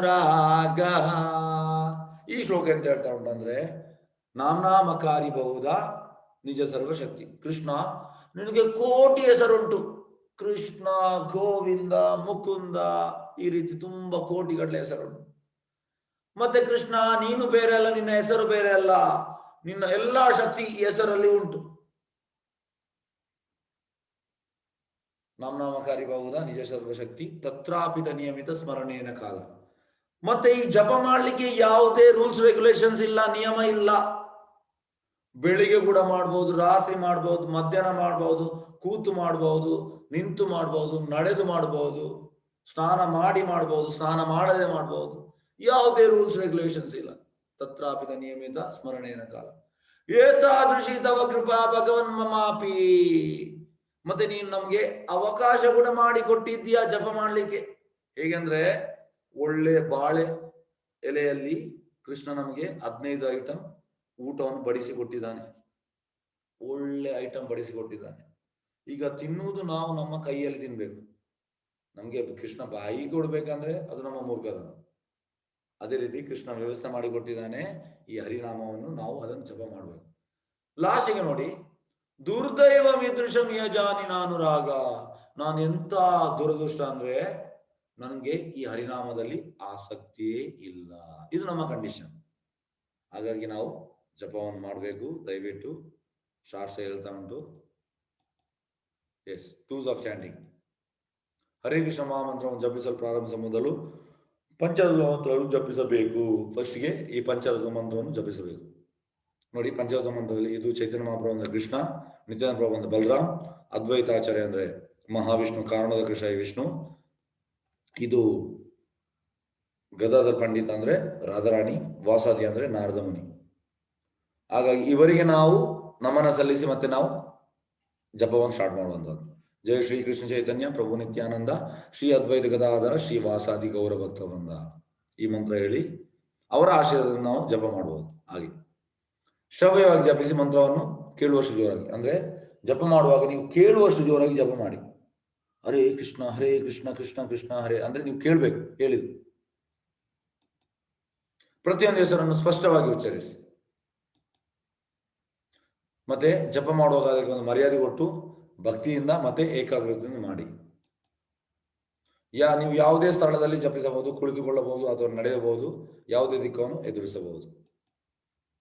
ನೀವು ಯಾವುದೇ ಸಮಯದಲ್ಲಿ ಜಪಿಸಬಹುದು. ಒಳ್ಳೆಯ ಸಮಯ ಮುಂಜಾನೆ ಸಮಯದಲ್ಲಿ ಬ್ರಹ್ಮ ಮುಹೂರ್ತ ಜಪಿಸಲು. ಅಂದ್ರೆ ಈ ಸೂರ್ಯ ಉದಯ ಆಗುವ 2 ಗಂಟೆ ಮುಂಚೆ ಎಂತ ಆಗ್ತದೆ ಅಂದ್ರೆ ಬ್ರಹ್ಮ ಮುಹೂರ್ತದಲ್ಲಿ ಈ ನೇಚರ್ ಪ್ರಕೃತಿ ನಿಮಗೆ ಸಹಾಯ ಕೊಡ್ತದೆ. ಹಾಗಾಗಿ ಆ ಟೈಮಲ್ಲಿ ಮಾಡಿದ್ರೆ ತುಂಬಾ ಒಳ್ಳೇದು. ಅಂದ್ರೆ ನಿಮಗೆ ಅದರದ್ದು ಬಾಕಿ ಟೈಮಲ್ಲಿ ನೀವು ಮಾಡ್ತೀರಿ, ಆದ್ರೆ ನಿಮ್ಮ ಪ್ರಕೃತಿಯ ಹೆಲ್ಪ್ ಇರುವುದಿಲ್ಲ. ಆದ್ರೆ ಬೆಳಿಗ್ಗೆ ತುಂಬಾ ಪ್ರಕೃತಿ ಶಾಂತ ಇರ್ತದೆ, ಮತ್ತೆ ನಿಮಗೆ ಅದು ಸಪೋರ್ಟ್ ಮಾಡ್ತದೆ. ಹಾಗಾಗಿ ಬೆಳಿಗ್ಗೆ ಮಾಡಿದ್ರೆ ಒಳ್ಳೆ, ಇಲ್ಲದ್ರೆ ಯಾವ ಟೈಮಲ್ಲಿ ಕೂಡ ಮಾಡ್ಬೋದು. ಸ್ನಾನ ಮಾಡುವ ಮೊದಲು ಅಥವಾ ನಂತರ ಜಪಿಸಬಹುದು. ನೋಡಿ, ನಾವು ದೇವಸ್ಥಾನದಲ್ಲಿದ್ರೆ ಸ್ನಾನ ಮಾಡಿ ಮಾಡ್ತೇವೆ, ಆದ್ರೆ ಈಗ ನಾವು ಟ್ರೈನಲ್ಲಿ ಯಾತ್ರೆ ಹೋಗುವಾಗ ಅಲ್ಲಿ ಸ್ನಾನ ಮಾಡ್ಲಿಕ್ಕೆ ಆಗುದಿಲ್ಲ, ಆಗ ನಾವು ಜಪ ಮಾಡ್ತೇವೆ, ಸ್ನಾನ ಮಾಡದೆ ಕೂಡ ಮಾಡ್ತೇವೆ. ಆದ್ರೆ ನಿಮ್ಗೆ ಯಾವಾಗ ಆಗ್ತದೆ ಆಗ ಮಾಡ್ಲಿಕ್ಕೆ ಆಗದಿದ್ರೆ, ಅಂದ್ರೆ ಸ್ನಾನ ಮಾಡದಿರೋದು ಅದು ನಮ್ಮ ಆಲಸ್ಯತನ, ಉದಾಸೀನ. ಹಾಗಾಗಿ ಇಲ್ಲಿ ಆಪ್ಷನ್ ಇರುವಾಗ ನಾವು ಸ್ನಾನ ಮಾಡ್ಬೇಕು, ಆಪ್ಷನ್ ಇಲ್ಲದಿರುವಾಗ ನಾವು ಟ್ರೈನಲ್ಲಿ ಹೋಗುವಾಗ ನಮ್ಗೆ ಮಾಡ್ಲಿಕ್ಕೆ ಆಗುದು, ಆಗ ನಾವು ಜಪ ಮಾಡ್ತೇವೆ ಸ್ನಾನ ಮಾಡದೆ ಕೂಡ. ಎಣಿಕೆ ಇಟ್ಕೊಂಡು ಜಪಿಸಲು ಸೂಚಿಸಲಾಗ್ತದೆ ಮೇಲಾಗಿ. ಎಸ್, ಯಾವಾಗಲೂ ಆ ಜಪ ಬೀಡ್ಸಲ್ಲಿ ಮಾಡಿ. ಈಗ ಕೆಲವರು ಹೇಳ್ತಾರೆ, ಮಾತಾಜಿ ನಾವು ಕೆಲಸ ಮಾಡುವಾಗ, ಅಡಿಗೆ ಮಾಡುವಾಗ ಅದು ಮಾಡಿ. ಅದು ಎಂತಂದ್ರೆ ಬ್ಲ್ಯಾಕ್ ಅಕೌಂಟ್, ಅಂದ್ರೆ ವೈಟ್ ಅಕೌಂಟ್ ಕೂಡ ಇರಬೇಕು. ವೈಟ್ ಅಕೌಂಟ್ ಅಂದ್ರೆ ನಿರ್ದಿಷ್ಟವಾಗಿ ಈ ಜಪದ ಮನಿಯಲ್ಲಿ ನಾವು ಮಾಡಬೇಕು 16 ಸುತ್ತು. ಒಬ್ಬರು ಮಹಾಮಂತ್ರದ ಒಂದು ಭಾಗವನ್ನು ಮಾತ್ರ ಜಪಿಸಬಾರದು. ಜಪಮಾಲೆಯ ಕೃಷ್ಣಮಣಿ ಮೇಲೆ ಒಬ್ಬರು ಜಪಿಸಬಾರದು. ಅಂದ್ರೆ ಕೃಷ್ಣಮಾಲೆ ಅಂದ್ರೆ ಇದರ ಮೇಲೆ ನಾವು ಶ್ರೀಕೃಷ್ಣ ಚೈತನ್ಯ, ಪ್ರಭು ನಿತ್ಯಾನಂದ, ಶ್ರೀ ಅದ್ವೈತ ಗದಾಧರ, ಶ್ರೀ ವಾಸಾದಿ ಗೌರಭಕ್ತ ಅಂತ ಹೇಳಬೇಕು. ಜಪ ಮಾಡುವ ಪುಸ್ತಕ, ಪತ್ರಿಕೆ ಓದುವುದು ಅಥವಾ ಟಿವಿ ನೋಡುವುದು ಮಾಡಬಾರದು. ಅಂದ್ರೆ ಟೋಟಲ್ ಜಪದಲ್ಲಿ ನಾವು ಏಕಾಗ್ರತೆ ಇರಬೇಕು. ಜಪ ಮಾಡೋದ್ರಿಂದ ಏನು ಪ್ರಯೋಜನ ನೋಡಿ, ಈ ಫ್ಯಾಮಿಲಿ ಟೋಟಲ್ ಖುಷಿಯಲ್ಲಿ ಇರ್ಬೋದು, ಅದು ಮನೆ ವೈಕುಂಠ ಆಗ್ತದೆ. ಪಾಪದ ಪ್ರತಿಕ್ರಿಯೆಗಳಿಂದ ಬಿಡುಗಡೆ, ಅಂದ್ರೆ ಈ ಭಾಗವತದಲ್ಲಿ 6ನೇ ಸ್ಕಂದದಲ್ಲಿ ಉಂಟು. ನಾವು ಬೇಡದೆಲ್ಲ ಮಾಡಿದ್ರೆ, ಅಂದ್ರೆ ಈಗ ಜನರಿಗೆ ಗೊತ್ತಿಲ್ಲ, ಜನರೆಲ್ಲ ಹೆಚ್ಚಿನವರು ಕುಡಿಯುವುದು, ಈ ಡ್ರಗ್ಸ್ ಎಲ್ಲ ಇಡುವಂಥದ್ದು, ಮತ್ತೆ ಅನೈತಿಕ ಸ್ತ್ರೀ ಹೆಂಡತಿ ಎಲ್ಲದ ಉಳಿದವರ ಸಂಬಂಧ, ಮತ್ತೆ ಜೂಜು, ಮತ್ತೆ ಈ ಮಾಂಸಾರಿ, ಇದಕ್ಕೆಲ್ಲ ಈ ನರಕಲೋಕದಲ್ಲಿ ಪನಿಷ್ಮೆಂಟ್ ಉಂಟು. ಯಾತನ ಶರೀರದಲ್ಲಿ ತುಂಬಾ ಸಿವಿಯರ್ ಪನಿಷ್ಮೆಂಟ್ ಉಂಟು. ಹಾಗಾಗಿ ಜಪ ಮಾಡಿದ್ರೆ ನಮಗೆ ಈ ಪನಿಷ್ಮೆಂಟ್ ಇಲ್ಲ. ಮತ್ತೆ ನೋಡಿ, ಈ ಬೇಡದು, ಇದರಿಂದ ನಮಗೆ ಬಿಡುಗಡೆ ಸಿಗ್ತದೆ. ನೋಡಿ, ಕುಡಿದು ಮಲಗಿ ಇದು ಮಾಡಿದ್ದಾರೆ.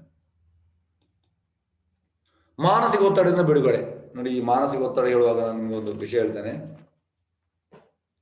ಯಾಕೆಂದ್ರೆ ನಾನು ಎವ್ರಿ ಇಯರ್ ಪರಿಕ್ರಮಕ್ಕೆ ಹೋಗ್ತೇನೆ. ಈ ಸಲ ಆಕ್ಚುಲಿ ಮಾರ್ಚಲ್ಲಿ, ಆದ್ರೆ ಈ ಸಲ ಕ್ಯಾನ್ಸಲ್ ಆಗಿದೆ ಕೊರೋನಾದಿಂದ.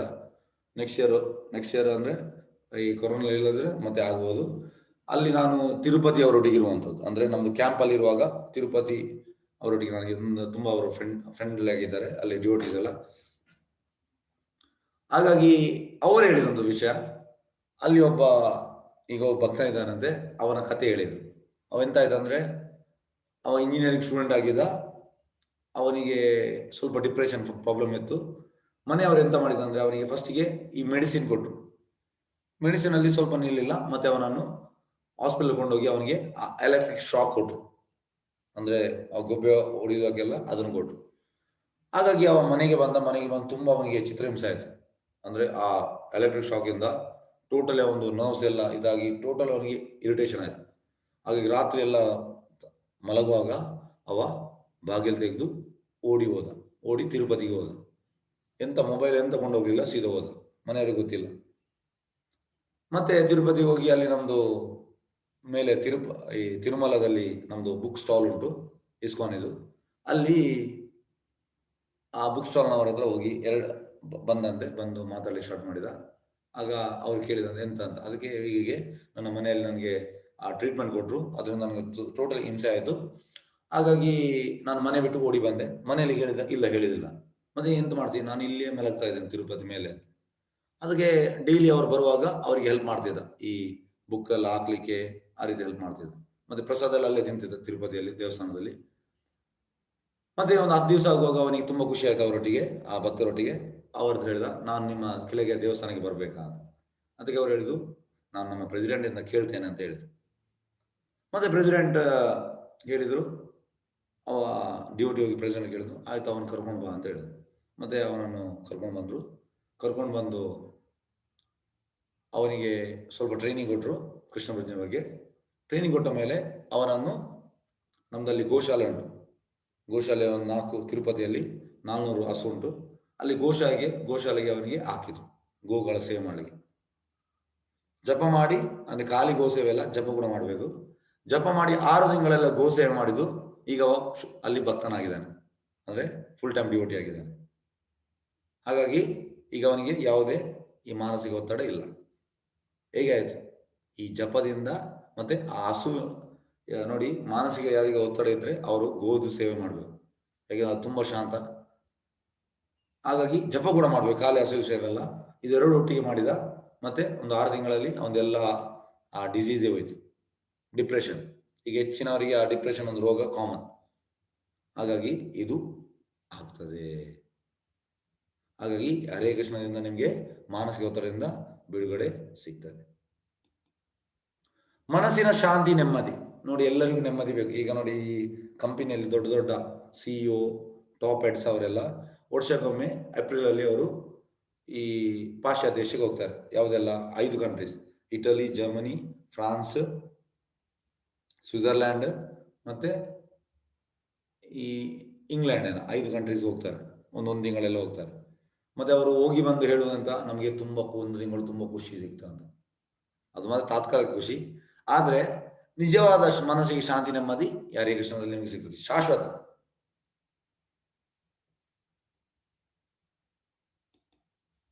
ನಿಜವಾದ ಸಂತೋಷ. ನೋಡಿ, ಇವರೆಲ್ಲ ಪ್ರಭುಪಾದ್ ಅಮೆರಿಕ ಹೋಗುವಾಗ ಸೇರಿದ್ದು, ಇವರೆಲ್ಲ ಮಾಮೂಲಿ ಜನ ಅಲ್ಲ. ಇವರ ತಂದೆ ತಾಯಿ ಎಲ್ಲ ಮಲ್ಟಿ ಬಿಲಿಯನೇರ್, ಕೋಟ್ಯಾಧಿಪತಿಗಳು. ಎಲ್ಲವನ್ನು ಬಿಟ್ಟು ಕೃಷ್ಣ ಭಜನೆಗೆ ಬಂದಿದ್ದಾರೆ. ಅವ್ರು ಹೇಳ್ತಾರೆ, ನಮಗೆ ನಮ್ಮ ಮನೆಯಲ್ಲಿ ಆ ಬಂಗಾರದ ಬಟ್ಟಲಲ್ಲಿ ನಾವು ಊಟ ಮಾಡ್ತಿದ್ದದ್ದು ಎಲ್ಲ ಇತ್ತು, ಆದ್ರೆ ನಮಗೆ ಈ ಸಂತೋಷ ಇರಲಿಲ್ಲ. ಆದ್ರೆ ಕೃಷ್ಣ ಭಜನೆ ನಮಗೆ ಅದು ಕೂಡ ಎಂತ ಅಂತ, ಪ್ರಭುಪಾದ ಅವರನ್ನು ಹಣಕ್ಕೆ ತೆಗೆದದಲ್ಲ, ಫ್ರೀ ಸೇವೆ. ಮತ್ತೆ ಅವರ ತಂದೆ ತಾಯಿ ಎಲ್ಲ ಅವರನ್ನು ಕೊಂಡೋಗ್ಲಿಕ್ಕೆ ಬಂತು. ಆಗ ಪ್ರಭುಪಾದ ಹೇಳಿದ್ರು, ಎಸ್ ಕೊಂಡೋಗ್ಲಿ, ಅವ್ರ ತಗೊಳ್ಳಿ, ಅವರಿಗೆ ಹೋಗ್ಲಿಕ್ಕೆ. ಅವ್ರು ಹೇಳಿದ್ರು, ಇಲ್ಲ, ನಾವು ನಮ್ಮ ಮನೆಯಲ್ಲಿ ನಮಗೆ ನಿಜವಾದ ಸಂತೋಷ ಸಿಗ್ಲಿಲ್ಲ, ಇಲ್ಲಿ ನಮಗೆ ಆ ಸಂತೋಷ ಸಿಕ್ಕಿದೆ. ಹಾಗಾಗಿ ಈ ಕೃಷ್ಣ ಭಜನೆಯಿಂದ ಇದು ಸಿಗ್ತದೆ. ನೋಡಿ, ಜ್ಞಾನೋದಯ. ಹರೇ ಕೃಷ್ಣ ಜಪ ಮಾಡೋ ಬಗ್ಗೆ ಜನರು ಏನು ಹೇಳುತ್ತಾರೆ. ಇದು ಬಿಟೆಲ್ ಗ್ರೂಪ್, ಇದು ಮಾಲಕ ಜಾರ್ಜ್ ಹ್ಯಾರಿಸನ್ ಅಂತ. ಇವಾಗ ಕೃಷ್ಣ ಭಜನೆ ತಗೊಂಡ ಮತ್ತೆ ಇಡೀ ಲೋಕ, ಅಂದ್ರೆ ಅವ ಮ್ಯೂಸಿಷಿಯನ್ ಆಗಿದ್ದ, ಸಿಂಗರ್ ಮತ್ತೆ ಮ್ಯೂಸಿಷಿಯನ್, ಎಲ್ಲ ಆಲ್ಬಮ್ ಮಾಡಿ ಇಡೀ ಲೋಕವನ್ನು ಹರಡಿಸಿದ. ಇವ ಕೂಡ ಲೀಡಿಂಗ್ ಬಿಸ್ನೆಸ್ ಮ್ಯಾನ್. ಇವ ಕೂಡ ಕೃಷ್ಣ ಭಜನೆ ತಗೊಂಡ. ಇದು ಅಂಬರೀಶ್ ಮಹಾರಾಜ್ ಅಂತ, ಆಲ್ಫ್ರೆಡ್ ಫೋರ್ಡ್ ಕಂಪನಿದು ಮಗ. ಈಗ ನೋಡಿ, ನಮ್ಮ ಈ ಮಾಯಾಪುರ ಅಂತ ಚೈತನ್ಯ ಬರ್ತ್ ಪ್ಲೇಸ್ ಕೋಲ್ಕತ್ತಾದಲ್ಲಿ, ಅಲ್ಲಿ ನಮ್ದು 500 ಕೋಟಿ ಪ್ರಾಜೆಕ್ಟ್ ಆಗ್ತಾ ಉಂಟು. ಅದಕ್ಕೆ 250 ಕೋಟಿ ಇವರು ಕೊಟ್ಟದ್ದು, 50%. ಹಾಗಾಗಿ ನೆಕ್ಸ್ಟ್ ಇಯರ್ ಅದು ಇನೋಗ್ರೇಷನ್ ಆಗ್ತದೆ. ಇವಾಗ ಕೂಡ ಇಂಡಸ್ಟ್ರಿಯಲಿಸ್ಟ್, ಇವಾಗ ಕೂಡ ಕೃಷ್ಣ ಭಜನೆ ತಗೊಂಡಿದ್ದಾನೆ. ಇವರು ಕೂಡ ತಗೊಂಡಿದ್ದಾರೆ. ಇವಳು ಲೀಡಿಂಗ್ ಡಚ್ ಮಾಡೆಲ್ ಅನ್ನೆ ಸಕಫಸ್, ಇವಳು ಕೃಷ್ಣ ಭಜನೆ ತಗೊಂಡಿದ್ದಾಳೆ. ಇವಳು ವಿಕ್ಕಿ ಓವರ್ಟನ್, ಲೀಡಿಂಗ್ ಯುರೋಪಿಯನ್ ಮಾಡೆಲ್, ಇವಳು ಕೂಡ ತಗೊಂಡಿದ್ದಾಳೆ. ಬ್ರೂಸ್ ಕಿಲನ್ಬರ್ಗ್, ಆರ್ಮಿ ಆಫೀಸರ್, ಇವರು ಕೂಡ ತಗೊಂಡಿದ್ದಾರೆ. ಇವ ಫ್ಯಾಷನ್ ಡಿಸೈನರ್, ಇವ ಕೂಡ ತಗೊಂಡಿದ್ದಾನೆ.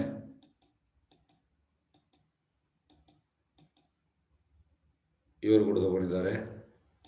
ಇವರು ಪ್ರಿಂಟಿಂಗ್ ಪ್ರೆಸ್ ಇದು ಎಕ್ಸಿಕ್ಯೂಟಿವ್ ಪಾಲ್ ಬ್ಲೇಯರ್ ಅಂತ, ಇವರು ಕೂಡ ತಗೊಂಡಿದ್ದಾರೆ. ಟೊರಾಂಟೋ ಅಲ್ಸ್ಪಾದು ಓನರ್, ಇವರು ಕೂಡ ತಗೊಂಡಿದ್ದಾರೆ. ಎಸ್, ನೀವು ಕೂಡ ಸಹ ಜಪಿಸಬಹುದು, ಹರೇ ಕೃಷ್ಣ ಕೃಷ್ಣ ಕೃಷ್ಣ ಹರೇ ಹರೇ, ಹರೇ ರಾಮ ರಾಮ ರಾಮ ಹರೇ, ಮತ್ತು ಸಂತೋಷವಾಗಿರಿ. ಎಸ್, ಯಾವ್ದು ಪ್ರಶ್ನೆ ಇದ್ದಲ್ಲಿ ಕೇಳ್ಬಹುದು.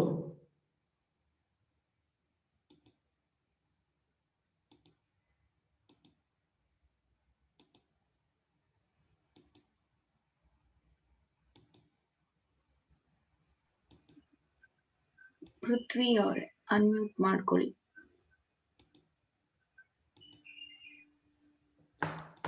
ಹರೇ ಕೃಷ್ಣ. ಹರೇ ಕೃಷ್ಣ. ಅದೇ ಜಪ ಮಾಡೋದ್ ಹೇಳಿದ್ರಲ್ಲ, ಬೀಡ್ಸ್ ಮೇಲೆ, ಫಸ್ಟ್ ಬೀಡ್ ಮೇಲೆ ಜಪ ಮಾಡ್ಬಾರ್ದಾ ಮಾಡ್ಬೇಕಾ ಏನು, ಅದು ಒಂಚೂರು ಗೊತ್ತಾಗಿಲ್ಲ. ಯಾವ್ದು ಮೇಲೆ? ಬೇರೆ ಎಲ್ಲ ಅರ್ಥ ಆಯ್ತು. ಯಾವ್ದು ಮೇಲೆ? ಬೀಡ್ಸ್ ಮೇಲೆ ಜಪ ಮಾಡೋದ್ ಹೇಳಿದ್ರಲ್ಲ, ಬೀಡ್ಸ್ ಹೌದೌದು ಬೀಡ್ಸ್ ಮಾಲೆ. ಹೌದೌದು. ಹಾ, ಅದ್ರ ಮೇಲೆ ಫಸ್ಟ್ ಮೇಲೆ ಇತ್ತಲ್ಲ, ಹಾ. ಅದ್ರ ಮೇಲೆ ಮಾಡ್ಬಾರ್ದಾ, ಮಾಡ್ಬೇಕಾ? ಅದು ಒಂಚೂರು ಇಲ್ಲ, ಅದ್ರ ಮೇಲೆ ಕೇಳಿಸಿಲ್ಲ ನೆಟ್. ಶ್ರೀಕೃಷ್ಣ ಚೈತನ್ಯ ಪ್ರಭು ನಿತ್ಯಾನಂದ ಶ್ರೀ ಅದ್ವೈತ ಹಾ, ಗದಾಧರ ಶ್ರೀವಾಸದಿ ಪಂಚತ್. ಓಕೆ. ಪಂಚತ್ವ ಹೇಳಿಕೆ ಅದ್ರ ಮೇಲೆ ಕೆಳಗೆ ಅಂದ್ರೆ ಕೆಳಗ್ 108 ಇಲ್ವಲ್ಲ ಪ್ರಭು? ಉಂಟು 108 ಉಂಟು ಅದ್ರಲ್ಲಿ ಒಟ್ಟಿಗೆ. ಓಕೆ ಪ್ರಭು, ಉಂಟು. Thank you. Yes, Hare Krishna. Hare Krishna. Nagarjuna. Yes, Hare Krishna ಪ್ರಭುಜಿ. ಹೇಳಿ. ಗುರುಜಿ, ಮಂತ್ರ ಅದು ಸ್ವಲ್ಪ ಫಾಸ್ಟ್ ಆಗಿ ಹೇಳ್ಬಿಟ್ರಿ. ಮಂತ್ರ ಅಂದ್ರೆ ಮನಸ್ಸು ಪ್ಲಸ್ ಬಿಡುಗಡೆ. ಅದ್ ಹೆಂಗೆ ಪ್ರಭುಜಿ? ಹೇಗೆ ಅಂದ್ರೆ ನೋಡಿ, ಈ ಮನಸ್ಸನ್ನು ಈಗ ತುಂಬಾ ಈ ಮಾಯಾವಿ ಸಂಸ್ಥೆಗಳು ಹೇಳುವಂಥದ್ದು, ಅದನ್ನು ಕಂಟ್ರೋಲ್ ಮಾಡಬೇಕು. ಮನಸ್ಸನ್ನು ಅಂದ್ರೆ ಕಂಟ್ರೋಲ್ ಮಾಡಬೇಕಿದ್ರೆ ನೆಗೆಟಿವ್ ತೆಗಿಬೇಕಿದ್ರೆ ಪಾಸಿಟಿವ್ ಆ್ಯಡ್ ಮಾಡಬೇಕು. ಖಾಲಿ ನೀವು ಈ ಮಾಯಾವಾದಿಗಳು ಎಂತ ಹೇಳುದು ಅಂದ್ರೆ ನೆಗೆಟಿವ್ ತೆಗಿಬೇಕು, ಖಾಲಿ ನೆಗೆಟಿವ್ ತೆಗೆದ್ರೆ ಎಂತ ಆಗುದಿಲ್ಲ, ಪಾಸಿಟಿವ್ ಆ್ಯಡ್ ಮಾಡಬೇಕು. ಹಾಗಾಗಿ ಹರೇ ಕೃಷ್ಣ ಮಂತ್ರವು ಪಾಸಿಟಿವ್, ಗೊತ್ತಾಯ್ತಾ? ಹಾಗಾಗಿ ಮನಸ್ಸು ಬಿಡುಗಡೆ ನಿಮ್ಗೆ ಆಗ್ಬೇಕಿದ್ರೆ ನೀವು ಹರೇ ಕೃಷ್ಣ ಜಪವನ್ನು ಮಾಡಬೇಕು. ಹರೇ ಕೃಷ್ಣ ಪ್ರಭುಜಿ. ಹರೇ ಕೃಷ್ಣ. ಎಸ್, ಯಾರ್ದಾದ್ರು ಚಾಟಲ್ಲಿ ಕೂಡ ಆಗ್ಬೋದು, ದಯವಿಟ್ಟು.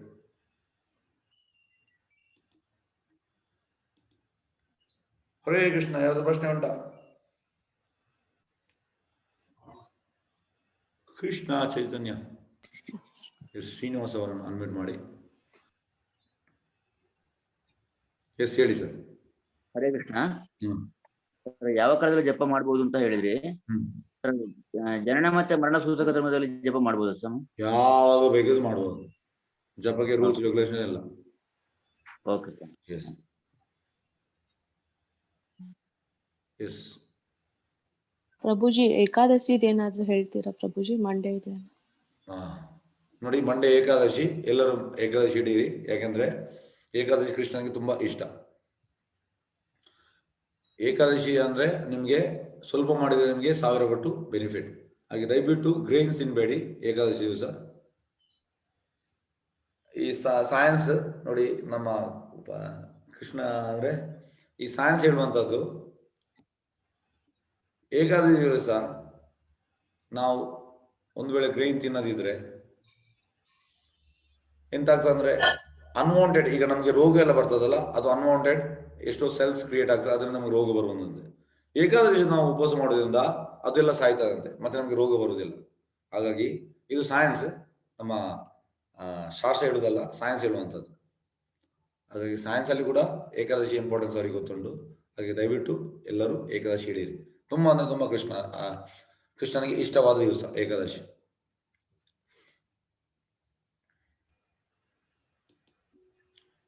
ಎಸ್, ಯಾವ್ದು ಪ್ರಶ್ನೆ ಉಂಟಾ? ನಾಗಾರ್ಜುನ ಪಿ. ಪ್ರಭುಜಿ, ಹಂಗಂದ್ರೆ ಏಕಾದಶಿ ದಿನ ಯಾವ ರೀತಿ ಅದು ಪಾಲಿಸ್ಬೇಕು ಅಂತ ಒಂಚೂರು ವಿವರ ಕೊಡಿ. ಏಕಾದಶಿ ನೋಡಿ, ಏಕಾದಶಿಯಲ್ಲಿ 3 ವಿಧ ಉಂಟು. ಒಂದು ನಿರ್ಜಲ್, ನೀರು ಕೂಡ ಕುಡಿಯುವುದಿಲ್ಲ, ಮತ್ತೆ ಒಂದು ನೀರು ಕುಡಿಯುವಂಥದ್ದು, ಮತ್ತೆ ಫ್ರೂಟ್ಸ್, ಜ್ಯೂಸ್, ಮತ್ತೆ ಈ ಹಾಲು, ಮೊಸರು ಇದನ್ನೆಲ್ಲ ತೆಗೆಯುವಂಥದ್ದು. ನಿಮಗೆ ಬಿಟ್ಟದ್ದು, ನಿಮ್ಗೆ ಯಾವ್ದಾಗ್ತದೆ ಅದನ್ನು ನೀವು ಮಾಡ್ಬೋದು. ಮತ್ತೆ ನೆಕ್ಸ್ಟ್ ದಿವಸ 24 ಗಂಟೆ ಏಕಾದಶಿ ಅಂದ್ರೆ ಇವತ್ತು ಬೆಳಿಗ್ಗೆ 6:30ಗೆ ಸ್ಟಾರ್ಟ್ ಆದ್ರೆ ನೆಕ್ಸ್ಟ್ 6:30ಗೆ ಅದನ್ನು ಪಾರಣ ಟೈಮ್ ಉಂಟು. ಆ ಟೈಮ್ಗೆ ನಾವು ಎಂತಾದ್ರೂ ತಿನ್ಬೇಕು. ಅಂದ್ರೆ ಕೆಲವರು ಹೇಳ್ತಾರೆ ನಾವು ಸಜ್ಜಿಗೆ ಎಲ್ಲ ಏಕಾದಶಿ, ಸಜ್ಜಿಗೆ ಕೂಡ ತಿನ್ಲಿಕ್ಕಿಲ್ಲ, ಯಾವ್ದು ಗ್ರೈನ್ ಐಟಮ್ ಯಾವ್ದು ತಿನ್ಲಿಕ್ಕಿಲ್ಲ. ಸಜ್ಜಿಗೆ, ಅವಲಕ್ಕಿ, ಮತ್ತೆ ಈ ಗ್ರೀನ್ ಗ್ರಾಮ್ ಇದು ಯಾವ್ದು ತಿನ್ಲಿಕ್ಕಿಲ್ಲ. ಏಕಾದಶಿ ಅಂದ್ರೆ ಉಪವಾಸ.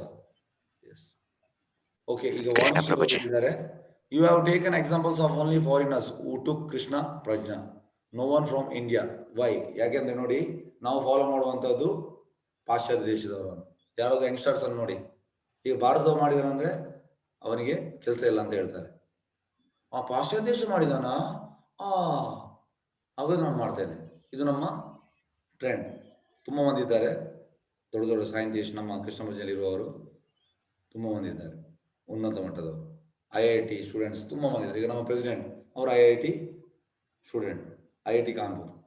ತುಂಬ ಆದರೆ ನಮಗೆ ಭಾರತದವರು ಬೇಡ, ನಮಗೆ ಫಾರಿನರ್ಸ್ ಬೇಕು.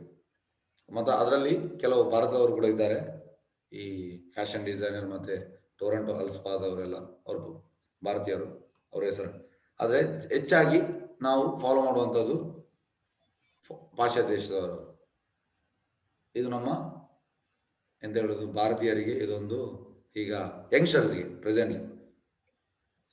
ಈಗ ನಾಯಿ ಒಬ್ಬರದ್ದು ನಾನು ಕೇಳಿದ್ರು, ಅವರು 40,000 ನಾಯಿ ತಗೊಂಡು ಮನೆ ಬೆಡ್ಡಲ್ಲಿ ಮಲಗಿದ್ರು. ನಾನು ಕೇಳಿದ್ರು, ನೀವು ಯಾಕೆ? ಅಲ್ಲ, ಅಮೆರಿಕದಲ್ಲಿ ಇದನ್ನು ಮಾಡ್ತಾ ಇದ್ದಾರೆ.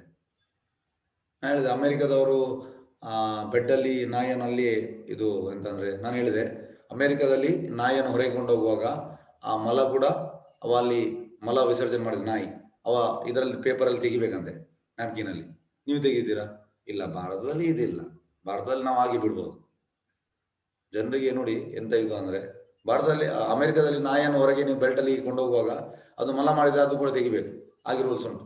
ಆದರೆ ಭಾರತದಲ್ಲಿ ಹೊರಗೆ ತರ್ತಾರೆ, ಅದನ್ನು ತೆಗೆಯುವುದಿಲ್ಲ. ಇದಂದ್ರೆ ಕೆಲವು ಫಾಲೋ ಮಾಡ್ತಾರೆ, ಕೆಲವು ಫಾಲೋ ಮಾಡೋದಿಲ್ಲ. ಅದು ಹೆಚ್ಚಿನವರಿಗೆ, ಭಾರತೀಯರಿಗೆ ಇದು ವಿಷಯ. ಅಮೇರಿಕ ಎಂತ ಹೇಳುದು, ಇಂಗ್ಲೆಂಡ್ನವರು, ಅಮೇರಿಕಾದವರು, ಆಸ್ಟ್ರೇಲಿಯಾದವರು.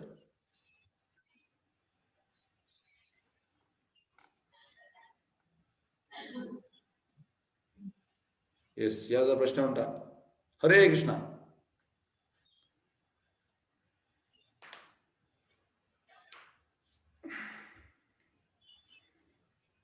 ಹರೇ ಕೃಷ್ಣ, ಯಾವ್ದಾದ್ರು ಪ್ರಶ್ನೆ ಉಂಟಾ? ದಯವಿಟ್ಟು.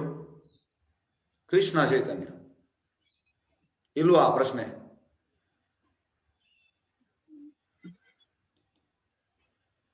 ಹರೇ ಕೃಷ್ಣ.